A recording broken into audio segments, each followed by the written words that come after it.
انصاری رضی اللہ تعالیٰ عنہ فرماتے ہیں کہ رسول اللہ صلی اللہ علیہ وسلم نے ارشاد فرمایا ثابت قدمی کے بارے میں، اللہ کے نبی صلی اللہ علیہ وسلم کے حضرت ابو ایوب انصاری فرما رہے ہیں کہ رسول اللہ نے فرمایا دشمن کے مقابلے میں صبر کیا کرو۔ جس نے بھی دشمن کے مقابلے میں صبر کیا، صبر یہاں تک کہ وہ شہید ہو گیا، یا دوسرا آپشن ہے کہ اس نے لوگوں کو مار دیا، دشمنوں کو قتل کر دیا، تو اللہ کے نبی صلی اللہ علیہ وسلم نے ایسے مجاہد کے لیے،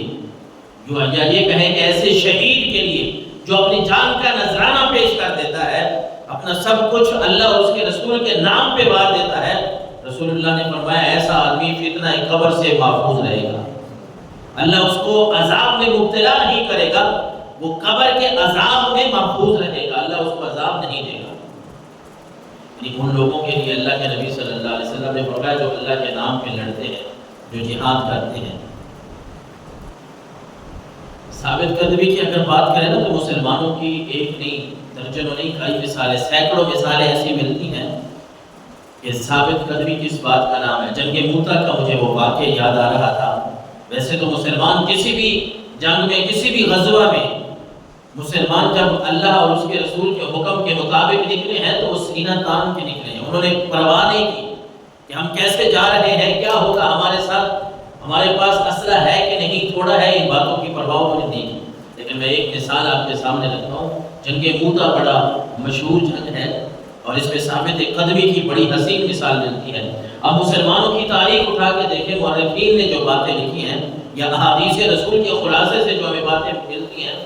صرف جنگ بدر میں مسلمانوں کی تعداد 313 اور کافروں کی 1000 تھی۔ صرف یہ جنگ بدر کی بات نہیں ہے، کسی بھی جنگ کو آپ دیکھ لیں، کسی بھی غزوہ کو دیکھ لیں، مسلمانوں کی تعداد تھوڑی نہیں ہے۔ تقریباً اکثر جنگوں میں مسلمانوں کی تعداد تھوڑی ہے، اسلحہ تھوڑا ہے،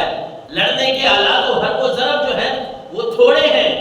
آگے فوجیں جو ہیں غیر مسلموں کی وہ تعداد کے لحاظ سے زیادہ ہیں، ان کے پاس اسلحہ بھی ہے، سارا کچھ ہے۔ لیکن یہ بھی مورخین نے لکھا ہے کہ مسلمان جہاں بھی گئے ہیں نا، انہوں نے اللہ اور اس کے رسول کے حکم کی تعمیل کی ہے۔ اللہ تعالیٰ نے مسلمانوں کو کسی میدان میں شکست نہیں دی، بلکہ ہر جگہ سے فتح اور نصرت لے کے آتے ہیں۔ لیکن یہ اس وقت کی بات ہے کہ جب مسلمان کوئی کسی بھی زمانے کا، کسی بھی علاقے کا، کسی وقت کا مسلمان جو اللہ اور اس کے رسول کی اطاعت میں زندگی گزارنے والا، یعنی باتیں وہی ہیں جو اللہ اور اس کے رسول کی ہیں، ان کو اپنا، ان باتوں کو جو اپنانے والے لوگ ہیں، وہ چاہے آج کا مسلمان ہو، چاہے آج سے کئی برس بعد کا مسلمان ہو، یا پہلے کے مسلمان ہوں، جنہوں نے بھی اللہ اور اس کے رسول کی اطاعت میں زندگی گزاری ہے، اللہ تعالیٰ نے ان کو کامیابی اور نصرت عطا فرمائی۔ جنگ موتا کے موقع پہ اللہ کے نبی صلی اللہ علیہ وسلم ہجرت کے 8واں سال تھا۔ اللہ کے نبی صلی اللہ علیہ وسلم نے ایک قاصد بھیجا، ایک پیغام دینے والا شاہ روم کی طرف۔ اس کے گورنر نے نا جو نبوی قاصد آپ صلی اللہ علیہ وسلم نے بھیجا وہ آدمی تھا، اس کو شہید کر دیا بڑی بے دردی سے، رسیوں سے باندھا۔ یہ مسلمانوں کا اور غیر مسلموں کا جو آپس میں باتیں ہیں یہ کوئی آپ کی تو ہے نہیں، یہ تو اس وقت سے چلی آ رہی ہیں۔ یعنی جہاں بھی کوئی بندہ اللہ کا نام لینے والا ہو تو ظاہر ہے اس کے دشمن ہوتے ہیں، اس کے مخالف ہوتے ہیں۔ ہمارے خود آقا مولا صلی اللہ علیہ وسلم نے کتنی جنگوں میں شرکت کی ہے، کافروں کے خلاف لڑے ہیں، جہاد کیا ہے، تو آپ صلی اللہ علیہ وسلم نے جو قاصد بھیجا نا اس کو شہید کر دیا گیا۔ آپ صلی اللہ علیہ وسلم تک جب یہ بات پہنچی تو آپ بڑے پریشان ہوئے، اب آپ زدہ ہوئے، اور آپ نے ایک لشکر تیار کیا 3000 مسلمانوں کا،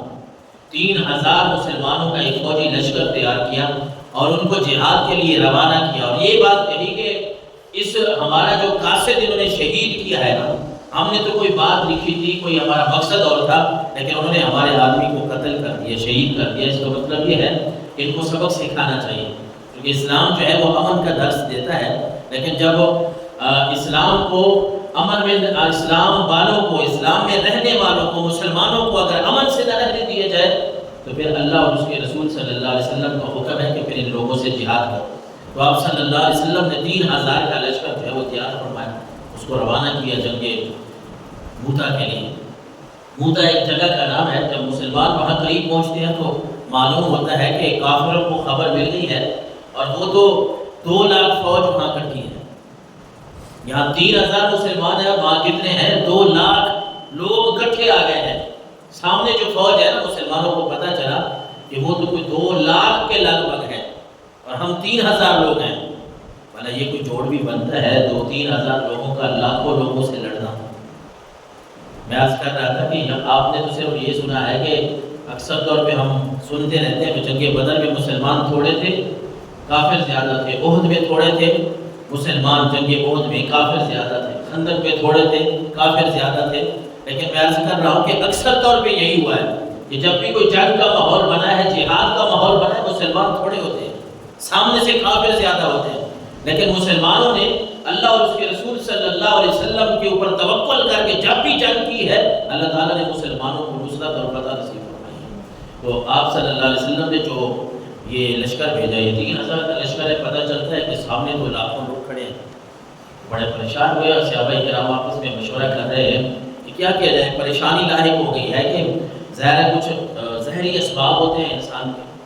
انسان کے ظاہری اسباب ہے نا کہ ہم تو 3000 لوگ ہیں، یہ ظاہری بات نظر آ رہی ہے، یہ بھی ظاہری بات نظر آ رہی ہے کہ 3000 ہیں تو ہمارے پاس اسلحہ بھی اتنا ہے، ہم کیسے ان سے لڑیں گے، ہم کیسے ان سے نبرد ازما ہوں گے۔ تو جب یہ پریشانی آئی تو حضرت عبداللہ بن رواحہ رضی اللہ عنہ یہ بھی اسی جنگ میں شہید ہوئے تھے، تو انہوں نے ایک تقریر کی ثابت قدمی کے اوپر۔ انہوں نے دیکھا کہ مسلمانوں کو اس بات کی ضرورت ہے کہ مسلمانوں کو ایسی باتیں سنائی جائیں کہ ان کے قدم پکے ہو جائیں، یہ ڈٹ جائیں، ان کے ذہن میں جو پریشانی چل رہی ہے وہ پریشانی دور ہو جائے، ختم ہو جائے۔ تو حضرت عبداللہ بن رواحہ نے مسلمانوں کے سامنے تقریر اپنی فوج کے سامنے اور کہنے لگے، یا قوم واللہ ان الذی تکرہون للذی خرجتم تطلبون، اے میری قوم کے لوگوں، تم شہادت کی وجہ سے شہادت حاصل کرنے کے لیے گھروں سے نکلے ہو تو پھر ڈرنا کس بات کا ہے؟ جب وہاں سے تم نکلے تھے تمہاری تمنا یہی تھی، خواہش یہی تھی کہ ہم اللہ اور اس کے رسول کے نام پہ جان دے دیں گے۔ جب شہادت کے لیے آئے ہو تو پھر ڈرنا کس بات سے ہے؟ پھر ڈرنا نہیں ہے، آگے بڑھنا ہے۔ جب شہادت کی طرف ہے تو آگے ہونا پڑے گا۔ اور پھر آپ نے فرمایا، وَمَا نُقَاتِلُ النَّاسِ بِعَدَدٍ وَلَا قُوَّةٍ وَلَا كَثْرَةٍ مَا نُقَاتِلُهُمْ إِلَّا بِهَذَا الدِّينِ الَّذِي أَكْرَمَنَا اللَّهُ بِهِ۔ پھر مسلمانوں کو حضرت عبداللہ بن رواحہ نے جوش دلایا کہ مسلمانوں کیا ہو گیا تمہیں؟ کیسی سوچ میں تم پڑ گئے ہو کہ ہم کیسے لڑیں گے؟ تمہیں پتہ ہے کہ جب بھی ہم کسی بھی گروہ سے، کسی بھی ہم جماعت سے جب لڑے ہیں تو ہم نے اپنے عدد کو، تعداد کو نہیں دیکھا، ہم نے اپنی قوت کو نہیں دیکھا، ہم نے اپنی کثرت کو نہیں دیکھا،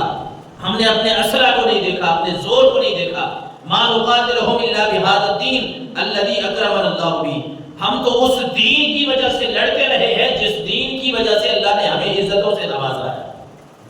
کبھی بھی ہم نے اپنی تعداد پہ فخر نہیں کیا، ہم نے یہی نہیں کہا کہ ہم تعداد میں زیادہ ہیں، قوت میں زیادہ ہیں، کثرت میں زیادہ ہیں۔ مسلمانوں جب بھی ہم لڑے ہیں نا،